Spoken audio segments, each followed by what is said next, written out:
So your doubt was like if a company is not paying dividend on equity shares. Okay. Yes, So sir. see, it is if a company is not paying dividend on equity shares. Okay, let us say for year one, year two, what will happen? The equity price of the equity shares of that company will fall in the market. Okay, sir. Okay, so equity shareholders are true owners of the company. So imagine you have invested 1 lakh rupee and doing a business. You will Yes, earn the sir. profit if your sales are greater than costs. Correct? Yes, sir. If your expenses are greater than sales, you will incur loss. You are a owner of the Yes, your sir. business. Similarly, equity shareholders are owners of the business. So if the company is not making profits, then they won't get dividend. That's it. Okay, sir. Okay. So the Thank you, sir. welcome. Share price of this company will fall in the market. Okay. Okay, sir. Yeah. And these shareholders will start selling the shares. Okay, sir. Okay. Hmm. So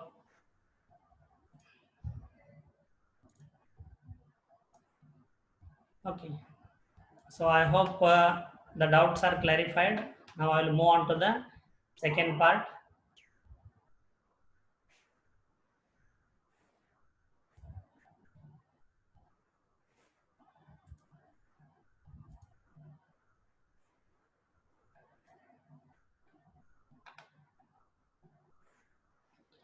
Okay, so the second approach to compute cost of equity capital is capital asset pricing model. Okay, so for capital asset pricing model also there is theory part, so which I'm going to explain first, and this also may be asked as a theory question for 7 or 10 marks in the examination. So please pay attention, and what you don't understand you can ask. So still remember we are computing cost of equity capital only. So if you can recall, cost of equity capital, methods or approaches of calculating cost of equity capital are two. So in the previous class, we learned how to compute cost of equity capital as well as how to calculate market price of equity shares using dividend approach. So now we are moving on to the second approach. So we are moving on to the second approach, CAPM, which is a capital asset pricing model. Okay, so using capital asset pricing model, so we are going to compute cost of equity capital. So first we'll go ahead to the theory part. So while calculating cost of equity capital under capital asset pricing model, okay, these assumptions have to be considered by the finance manager. The basic assumptions of capital asset pricing model are, okay, so the assumptions of these are in two sets. So one set of assumptions are related to efficiency of security markets or capital markets or stock markets, and another set of assumptions are related to investor preferences. Okay, so let us understand the first set of assumptions while using capital asset pricing model to calculate cost of equity capital. The first set of assumptions are efficiency of security market or efficiency of stock market. All investors, okay, all investors have common expectations regarding the expected return, though it is not possible, but it is assumed. Okay, so all investors have common expectations regarding the expected returns from a equity share of a company. All investors have same information about securities. Okay, so this is again assumption. So different investors will have different information, but it is an assumption. So we have to assume that all investors have same information about securities. Then there are no restrictions on investments. Okay, so we are going to assume that there are no, okay, so we are going to assume that there are no restrictions on investments. Okay, so an investor can invest to any extent. Yeah. Then there are no taxes. So it is assumed that there are no taxes while computing cost of equity capital under capital asset pricing model approach. And there are no transaction costs. It is also assumed. And no single investor can affect market price significantly. Okay. So no single investor can affect market price significantly. So with these assumptions, okay, so though directly you will not come across these assumptions while calculating cost of equity capital under capital asset pricing model, but from theory point of view, these set of assumptions are important. So while calculating cost of equity capital under CAPM approach, we have to consider these assumptions. Second set of assumptions are related to investor preferences. So all investors prefer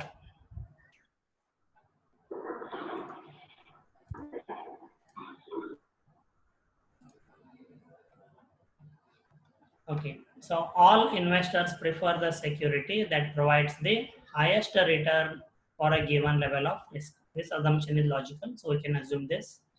And all investors prefer the security means equity share. All investors prefer the security means equity share that provides the highest return for a given level of risk. And the risk falls into two groups. So this risk, what we are talking, falls into two groups. One is diversifiable risk, or it is also called as unsystematic risk.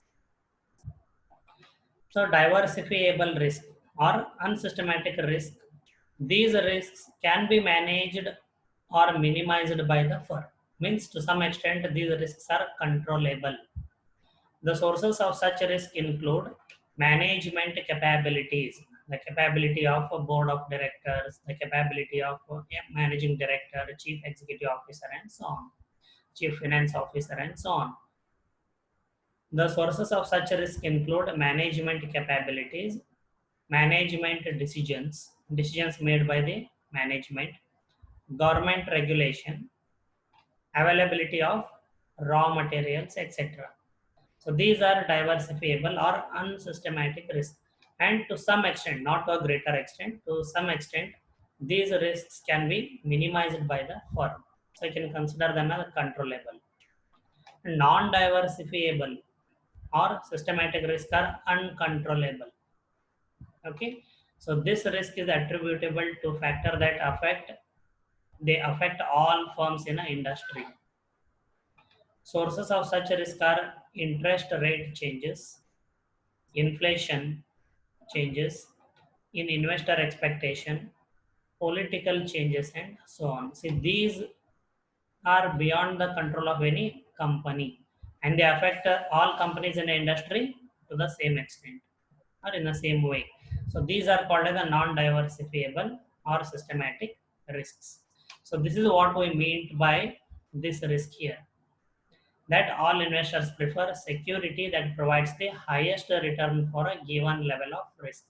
So we interpreted a risk here. Okay. So we completed understanding two sets of assumptions related to capital asset pricing model. One first set of assumptions were related to efficiency of stock market or security markets. Second set of assumptions were related to investor preferences, where we also learned about what is risk. An unsystematic risk. Okay, so I remember unsystematic risk, which to some controllable risk or which to some extent can be minimized by the firm. So as unsystematic risk can be eliminated or minimized by an investor, he or she should be concerned solely with the unsystematic risk. Okay, so solely concerned with systematic risk. Systematic risk can be measured in relation to the risk of a diversified portfolio.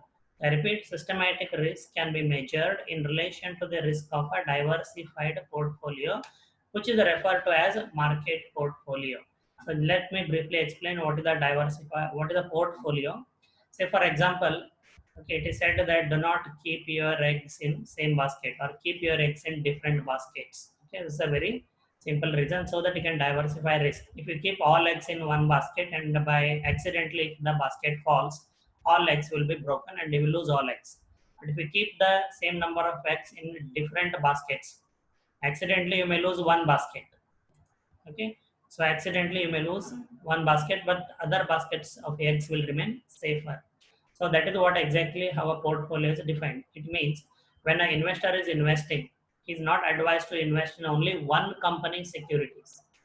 The investor usually invests in securities of different industries as well as different companies. So say for example, if one company equity share prices are not doing well, okay, that are compensated with the investments in other industries and other companies who are doing well. So the risk is diversified. Say for example, an investor may prefer to say for example, an investor may prefer to invest in equity shares of TCS, Wipro. Okay, he may prefer to invest in cement industry, ACC company.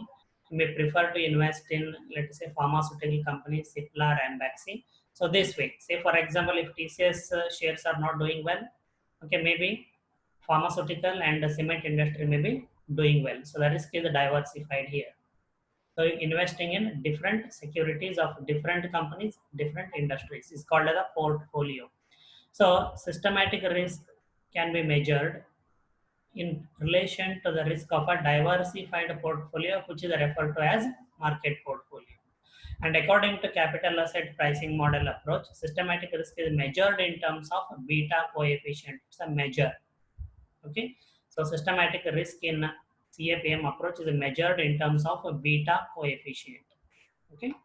So beta is a measure of the volatility of securities. Volatility means the fluctuation in share prices.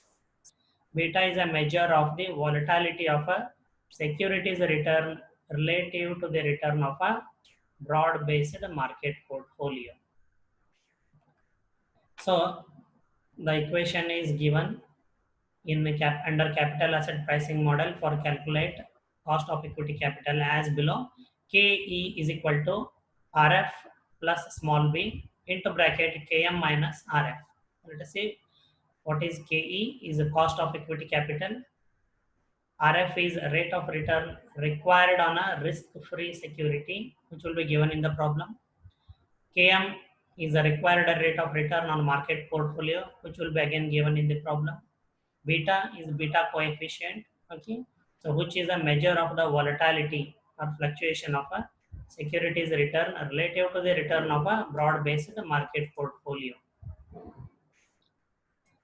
Okay, so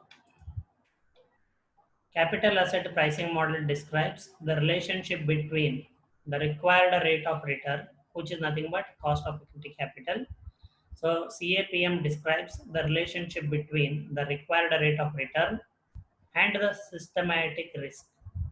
Okay, so CAPM describes the relationship between cost of equity capital and the systematic risk of a firm measured by beta coefficient denoted as small p. Okay, so I hope the concept is clear here.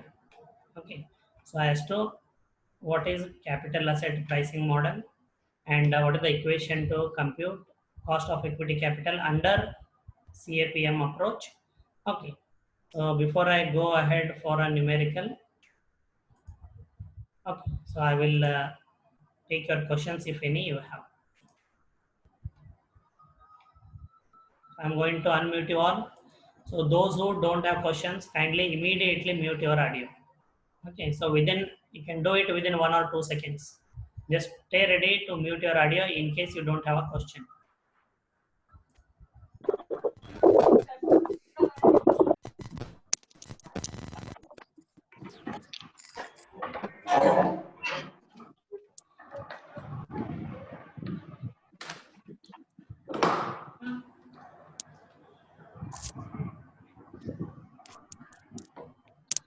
Yes, any questions so far?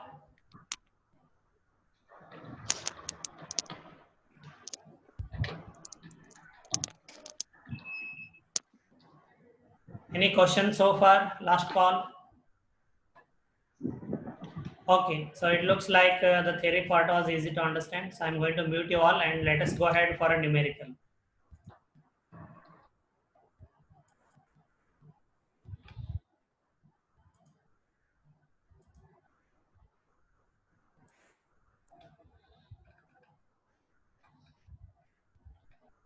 Okay, so I hope you remember the equation which will be used to compute cost of equity capital under capital asset pricing model. So in the examination also it will be provided. So you have to calculate cost of equity capital under which approach, or if it is not given, you have to identify it by way of the data provided. So if the information on a dividend is given, it means you have to use dividend approach. And if the information on a beta coefficient is given, you have to use capital asset pricing model approach. So please remember this, I repeat. So in the examination, if it is not directly given which approach you have to use to calculate cost of equity capital, how one can identify. So what I said, if information on expected dividend is given, and if the information on a dividend growth rate is given, you have to make use of dividend approach to calculate cost of equity capital.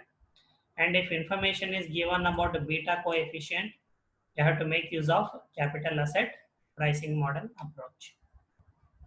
So KE is equal to RF plus B into bracket KM minus RF, bracket complete. So let us go ahead with a small numerical problem. The hypothetical limited wishes to calculate its cost of equity capital using capital asset pricing model approach. So it is directly given as it is a just for practice or to make you understand. From the information provided to the firm by its investment advisor along with the firm's own analysis, it is found that, okay. So it is found that the risk-free rate of return equals 10%. Okay. So what is 10% here? RF. What is RF? Rate of return required on a risk-free security. Then the firm's beta equals 1.50. So beta coefficient is 1.50. And the return on market portfolio equals 12.5%.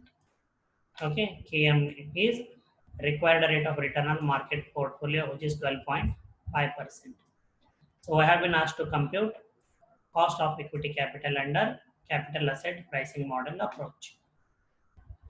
So equation we already know, KE is equal to RF plus small b into bracket KM minus RF, bracket complete. So RF is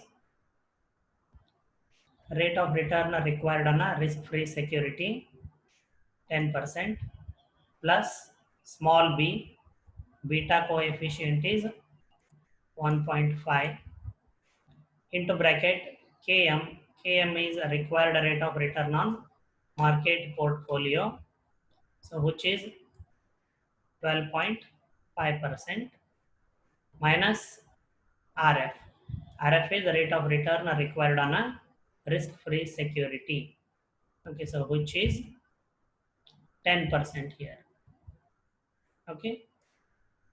So we can use the percentages as it is without converting them into decimals, as all the data, okay, are into percentages itself, and this beta, okay, will not affect the calculation if we consider all the percentages as it is without converting them into decimals. Okay, so please remember. So 10% plus 1.5 into bracket 12.5% minus 10%. So if we simplify this, okay, so what we get, 10% plus, once we simplify this part, we get it as 3.75%. So 10% plus 3.75% is 13.75% is KE, cost of equity capital under CAPM approach or capital asset pricing model approach. Okay. So I hope this part was simple and easy to understand. Okay. So I'm going to unmute you all again. If you have any doubts, you please let me know.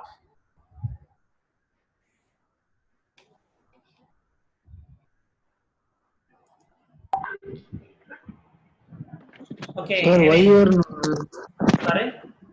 sir, Sorry. why you are not accepting my request, sir? I couldn't join, sir. It was first as 0, right? It was. Sir, I don't know, sir. I guess it was, sir, because even my dad and my brother uses no, sir. I will tell you later. There was a confusion. Huh? Okay, sir. You keep your name always. Huh? Remember, please, Sharon. Okay, sir. Okay, sir. Okay. Yeah. Questions from students.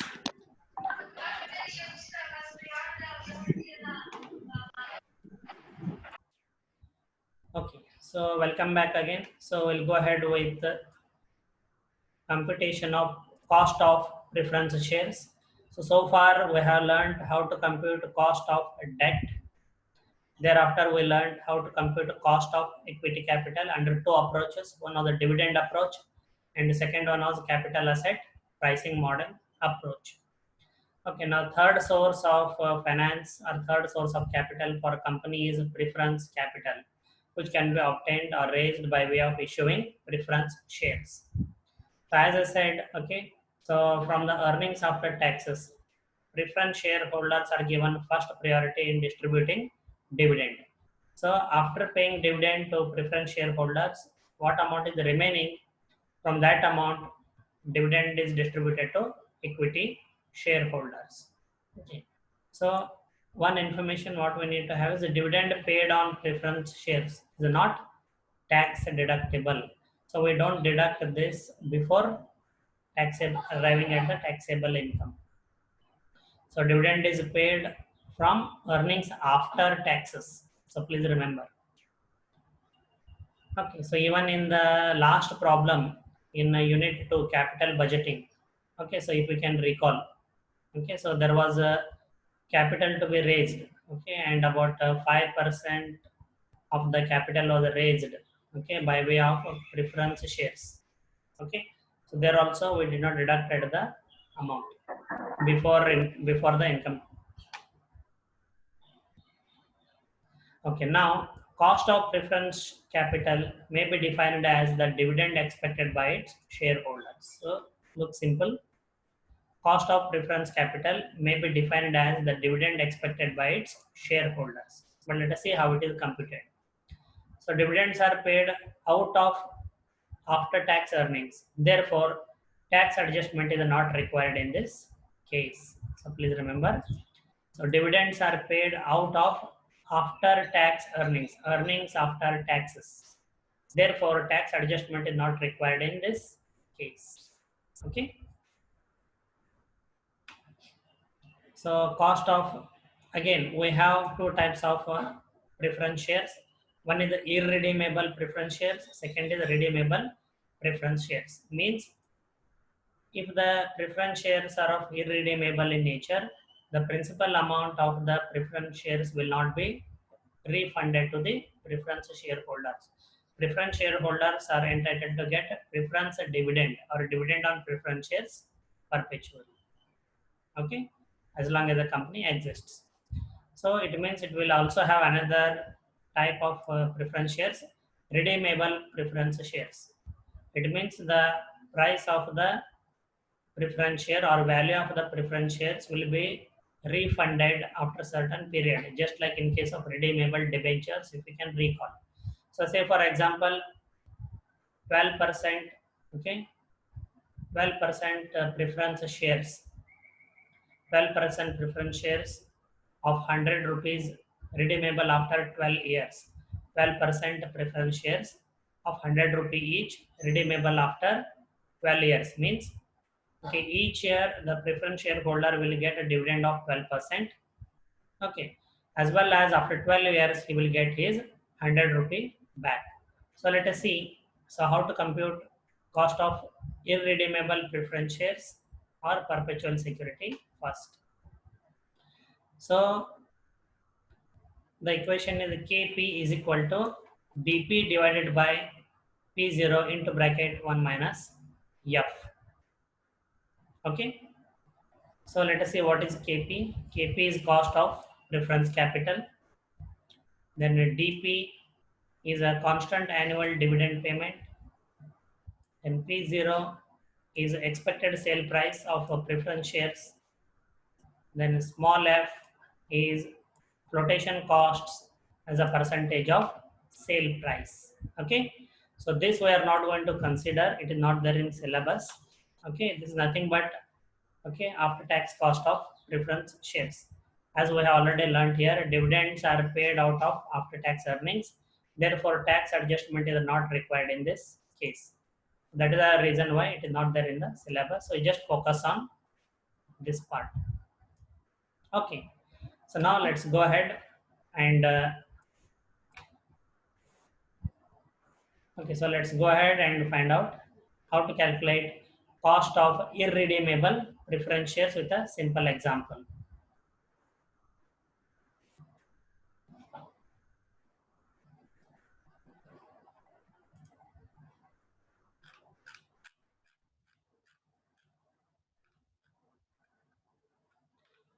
Okay, so cost of preference shares.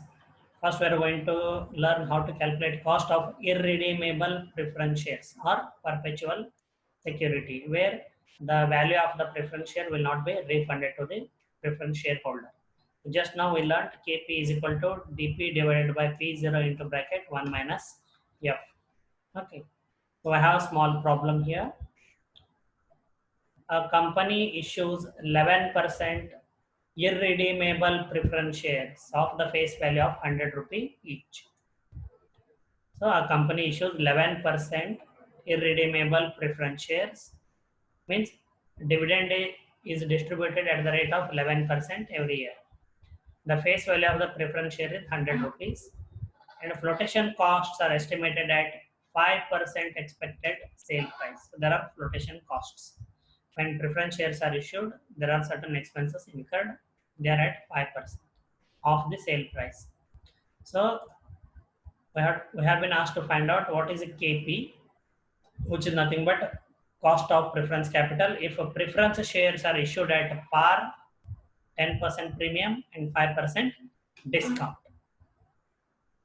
So let us write the equation first. So we'll calculate the cost of preference shares when they are issued at par. Means the preference shares are issued at 100 rupees only, neither less nor more. So KP is equal to DP divided by PU0 into bracket 1 minus F. So DP, what is DP? So DP is a constant annual dividend payment. The constant annual dividend payment is 11%. Preference share means 11% on 100 rupees. So 11% of 100 rupees, 11 rupees is a DP, constant annual dividend payment. So dividend on preference shares is constant at the coupon rate or provided rate. P0 is expected sale price of the preference shares. Okay, so which is 100 rupees. So P0 is 100. Then F is flotation costs are estimated at 5% of expected sale price. So 5% of, okay, 100 rupees. So here we have to consider the rate, actually rate of interest. 5% converted into decimal 0.05. So please remember F is flotation cost as a percentage of sale price. Please remember flotation cost as a percentage of sale price. In case of debentures, we consider the flotation amount as a rupee. Okay, please remember in case of debentures, we consider flotation cost as rupees. Okay. So here in case of preference shares, you need to consider flotation cost as a percentage. Okay. So 5%, small f is 5%, which will be rewritten in decimals as 0.05. So DP is 11 divided by P0 is 100 into bracket 1 minus 0.05.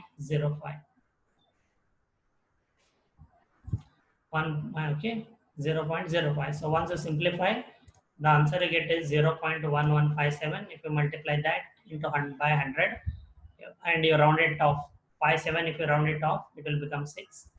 So the cost of preference shares when issued at par is 11.6%. So these are relatively very simple. Okay. Now second case, okay, where preference shares are issued at premium. So 10% premium means preference shares are sold at 110 rupees. So DP will remain same, it's constant. Dividend payment 11 rupees. P0, okay, face value of the preference shares are 100 rupees. Okay, face value of the preference shares are 100 rupees. But in this case, preference shares are sold at a 10% premium. So 10% of 100 is a 10 rupees. So 100 plus 10, 110 rupees, the net sale proceeds, or P0, which is expected sale price of the preference shares. I hope you understood how I arrived at 110. F is 5%, as a percentage, we have to consider 0.05.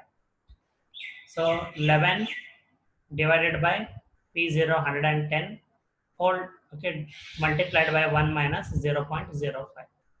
So it will be 0.1052. So the cost of preference shares when issued at premium is 10.5%. Okay. So then when issued at discount, okay, third situation, issued at 5% discount. So 5% of 100 rupees is 5 rupees. So 100 minus 5 is 95. Okay. So the expected sale price of preference shares is 95 in third situation. Remaining all data same. So DP constant annual dividend is 11 rupees. F is 5%, 0.05. Okay. Net sale price, net sale proceeds of preference shares is 95 because in this case the premium preference shares are issued at 5% discount, sold for, okay, 95 rupees. So 11 divided by 95 into 1 minus 0.05. Once we simplify, we get it 0.1218. So 18 can be rewritten as 2. Okay. So if you go to the next digit, 12.2% is the cost of preference shares when they are issued at 5% discount. So it is quite simple. So in my next class, we will learn how to compute cost of redeemable preference capital. Still we have 2 minutes in the meanwhile. So I'm going to unmute you all. If you have any questions, please ask. Okay, so any questions? Even if time is not sufficient, don't worry. You can call me. I will clarify your doubts over the phone also. So any questions from students?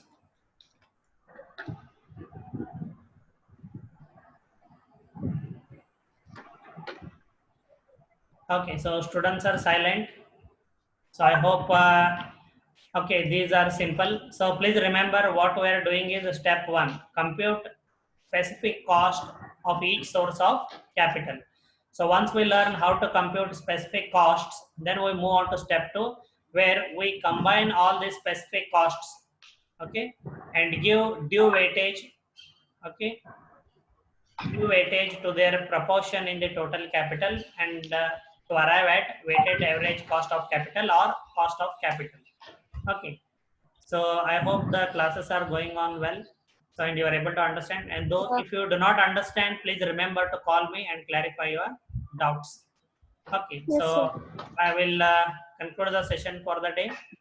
So good day to all of you. Okay, and Thank you, see you in next class. Okay. Yeah. So all the best. I'm going to stop recording and end meeting.